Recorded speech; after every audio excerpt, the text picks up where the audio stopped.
Egg dosa వేయడం ఒక పెద్ద ఆర్ట్ అబ్బా. నేను ఎలా చెప్తున్నాను అనుకుంటున్నారా?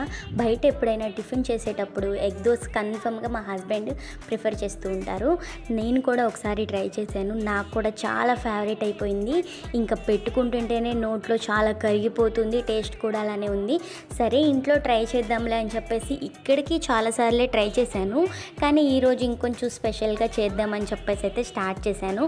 చాలా ఈజీ క్విక్గా అయిపోతుందని నాకు కూడా అర్థమైంది. నాకు ఒకటి అర్థం కాదు, ఇన్కేస్ మీకు తెలిస్తే ఈ కామెంట్ సెక్షన్లో కమెంట్ చేయండి. మనం ఇంట్లో ప్రిపేర్ చేసుకునేది ఏదైనా కానీ చాలా యూనిక్గా నీట్గా ఉంటుంది, కానీ బయట ఏమో ఇంజిన్ ఆయిల్తో చేసినట్లు ఆయిల్ అంతా కూడా సెకండ్ హ్యాండ్ వే ఆయిల్ యూజ్ చేస్తూ ఉంటారు.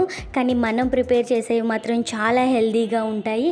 అదేంటో అర్థం కాదు, అలాంటి టేస్ట్ అయితే మనకు అస్సలు కనిపించదు, రాదు కూడా.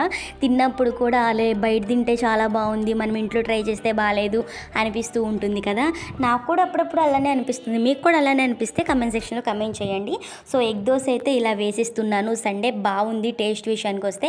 మా హస్బెండ్కి కూడా నచ్చింది, కానీ హోటల్ స్టైల్లో అంత రాలేదు, కానీ టేస్ట్ అయితే చాలా బాగుంది. సో నా వీడియో నచ్చితే like, share, subscribe to my channel and అలాగే నా ఛానల్ని సపోర్ట్ చేయండి. ఇంకా ఇలాగైతే మా సండే టిఫిన్స్ అయితే కంప్లీట్ చేసేసాము. ఇంకా ఈవినింగ్ డిన్నర్ ఏం చేసామనేది నెక్స్ట్ వ్లాగ్లో పోస్ట్ చేస్తాను. Thank you.